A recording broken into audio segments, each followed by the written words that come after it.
Maths classes में आपका स्वागत है दोस्तों। आप सभी को महाराणा प्रताप जयंती की हार्दिक शुभकामनाएं। आज हम महाराणा प्रताप जी के ऊपर एक विशेष महत्वपूर्ण वीडियो लेके आए हैं, जिनका श्रेय हम हमारे मित्र इंजीनियर श्री चिन्मय जी शर्मा को देना चाहेंगे, जिन्होंने विभिन्न स्रोतों से यह जानकारी इकट्ठा करी तथा हमें उपलब्ध करवाई और हम इस पर एक महत्वपूर्ण वीडियो लेके आए हैं। तो वीडियो स्टार्ट करने से पहले महाराणा प्रताप जी के बारे में कुछ शब्द। धन्य हुआ रे राजस्थान, जो जन्म लिया यहाँ प्रताप ने। धन्य हुआ रे राजस्थान, जो जन्म लिया यहाँ प्रताप ने। धन्य हुआ रे सारा मेवाड़, जहाँ कदम रखे थे प्रताप ने। जहाँ कदम रखे थे प्रताप ने। यह अपने आप में एक वीर पुरुष थे। आज उनके ऊपर हम एक विशेष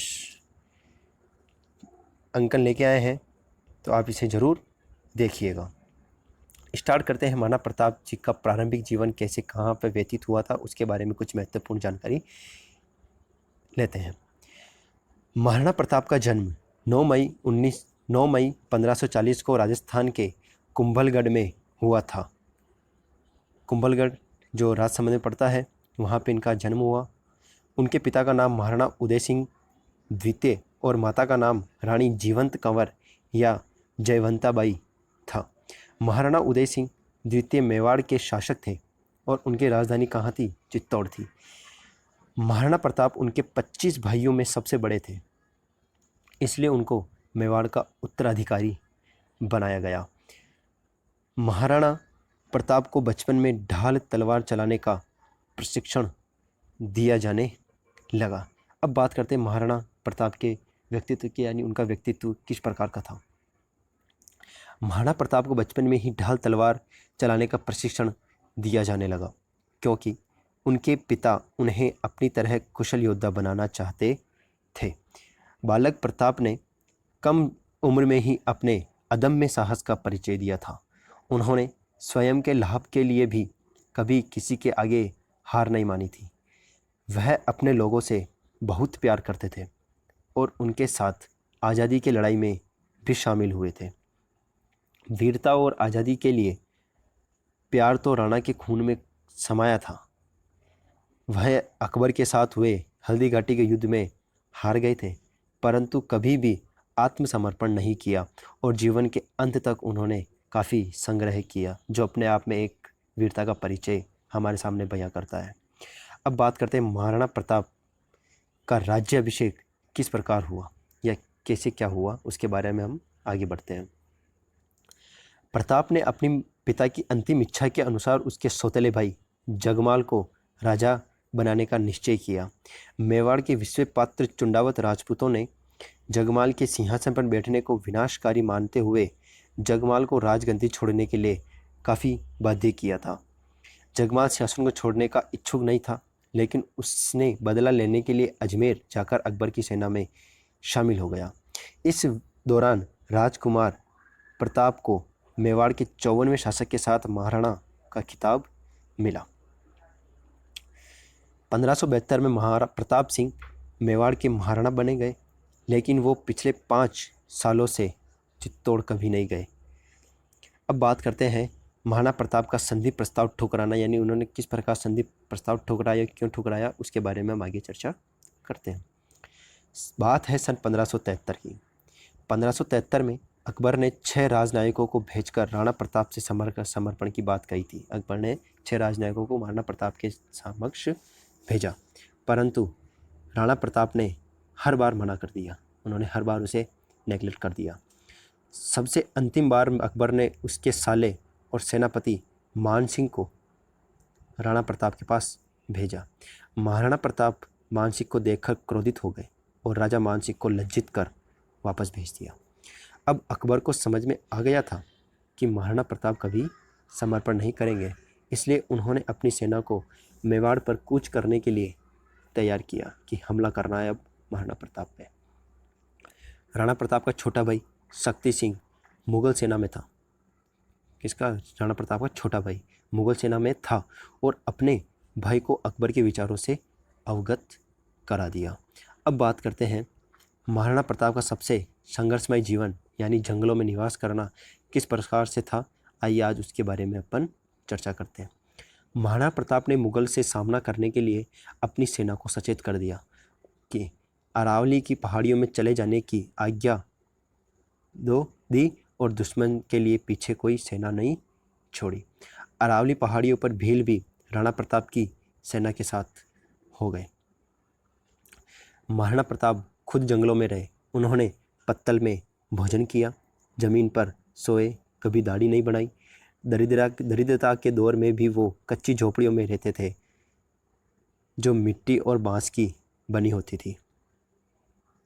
मुगल सेना ने पहाड़ को दिल्ली से सूरत तक चारों ओर से घेर लिया था। अब बात करते हैं हल्दी घाटी युद्ध। बात है 1576 में। कम से कम 20,000 राजपूत और मुगल सेना के कुल 80,000 सैनिक सभी हल्दी घाटी में आमना सामना हुआ। युद्ध शुरू हुआ। उस समय मुगल सेना की कमान अकबर के सेनापति मान सिंह ने संभाल ली थी। महाराणा प्रताप की सेना मुगल सेना को खदेड़ रही थी, यानी मुगल सेना महाराणा प्रताप की सेना पर कम भारी हो रही थी। महाराणा प्रताप भाले का वजन कम से कम 80 किलो का था, यानी महाराणा प्रताप का जो भाला था उसका वजन कितना था, 80 किलो का था। और कवच का वजन कितना था, कुल 72 किलो हुआ करता था। यानी महाराणा प्रताप टोटली 80 किलो और 72 किलो का वजन ढोकर युद्ध करते थे। और इस तरह उनके भाले, कवच और ढाल और तलवारों को मिलाकर कुल 200 किलो का वजन उनके साथ लेकर युद्ध करते, जो अपने आप में काफ़ी एक वीरता का परिचय देते हैं। प्रताप का वफादार घोड़ा चेतक प्रताप की जान बचाते हुए वीर गति को प्राप्त हो गया। बात करते हैं पृथ्वीराज चौहान का पत्र और हृदय परिवर्तन। एक घटना में उनको तब बहुत दुख हुआ था जब उनके बच्चे के लिए बनी घास की रोटी को कुत्ता चुरा कर ले जाता है। अब उनको अपने मुगलों के सामने समर्पण न करने पर संदेह हो रहा था। विचारों के इन क्षणों में उन्होंने अकबर को एक पत्र लिखा जिसमें उन्होंने समर्पण करने की बात कही थी। इस पत्र को पृथ्वीराज चौहान ने अकबर के दरबार में पढ़ा। वह यह पढ़कर आश्चर्यचकित हो गया कि महाराणा प्रताप ने अब कैसे समर्पण कर दिया। तो पृथ्वीराज ने अकबर से प्रताप को पत्र भेजने की इजाज़त मांगी। इस प्रसिद्ध पत्र ने प्रताप को अपना निर्णय बदलने पर मजबूर कर दिया और मुगलों के आगे समर्पण करने से मना कर दिया। अब बात करते हैं महाराणा प्रताप का परिवार, यानी उनकी फैमिली में कौन कौन थे, कैसे क्या थे। तो महाराणा प्रताप की सबसे पहली और प्रिय रानी अजबदेव पंवार थी, जिसने हर मुसीबत में उनका साथ दिया, लेकिन 30 वर्ष की उम्र में ही उनकी मृत्यु हो गई। अजबदेव पंवार के अलावा उनकी सारी रानियां राजनीतिक समझौतों की देन थी। महाराणा प्रताप की कुल 11 रानियां थी, 17 पुत्र थे और 5 पुत्रियां थी। उनके पहले पुत्र अमर सिंह ने सिसोदिया वंश को आगे बढ़ाया और राजगद्दी संभाली। अब बात करते हैं महाराणा प्रताप का अंतिम समय। अब प्रताप के जीवन की किरणें कमज़ोर होने लगी थी। उन्होंने अपने जीवन के अंतिम दिनों में अपने पुत्र अमर सिंह को सिंहासन पर बिठाया। महाराणा प्रताप कभी चित्तौड़ वापस नहीं जा सकते, लेकिन वो उसे पाने के लिए उसे जीवन पर्यंत प्रयास करते रहे। और 29 जनवरी 1597 को महाराणा के महान नायक राणा प्रताप शिकार के दौरान बुरी तरह घायल हो गए और अपनी नई राजधानी चावंड राजस्थान में 56 वर्ष की आयु में उनकी मौत हो गई। ऐसा कहा जाता है कि राणा प्रताप की मौत पर अकबर खूब रोया था कि एक बहादुर वीर इस दुनिया से अलविदा हो गया। इससे हमें क्या निष्कर्ष प्राप्त होता है कि महाराणा प्रताप मेवाड़ के शासक और एक वीर योद्धा थे, जिन्होंने कभी अकबर की अधीनता स्वीकार नहीं की। उन्होंने जन्म दिवस महाराणा प्रताप जयंती को हर वर्ष ज्येष्ठ शुक्ल पक्ष के तीसरे दिन मनाया जाता है। चित्तौड़ के विध्वंस, उसकी दीन दशा को देखकर भट्ट कवियों ने उसको आभूषण रहित विधवा स्त्री की उपमा दी थी। अपनी मातृभूमि की स्वाधीनता के लिए अपना पूरा जीवन का बलिदान कर देने वाले ऐसे वीर शिरोमणि महाराणा प्रताप और उनके स्वामी भक्त अश्वचेतक को शत शत कोटि प्रणाम।